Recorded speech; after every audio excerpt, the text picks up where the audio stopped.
বার্সেলোনাকে আমরা চিনি ফুটবল দিয়ে, তবে এই একটা শহর স্পেনের হৃদয় থেকে উঠে আসা হঠাৎ বন্ধ করল ইসরায়েলের তেল আবিব শহরের সাথে দীর্ঘ ২৬ বছরের বন্ধুত্ব। কিন্তু কেন?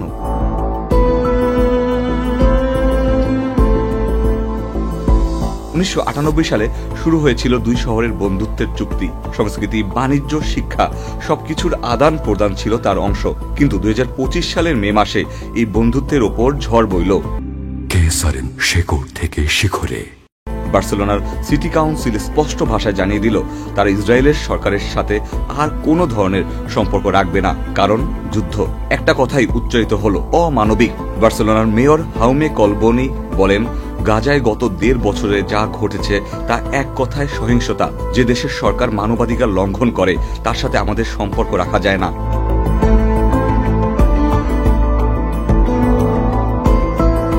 তারা শুধু বন্ধুত্বের সম্পর্কই না, নিষেধাজ্ঞা জারি করেছে ইসরায়েলি অস্ত্র নির্মাতা কোম্পানিগুলোর উপরও। পোর্ট অব বার্সেলোনাতে আর ভিড়তে পারবে না কোনো অস্ত্রবাহী জাহাজ, যদি সেটা গন্তব্য করে থাকে ইসরায়েলে।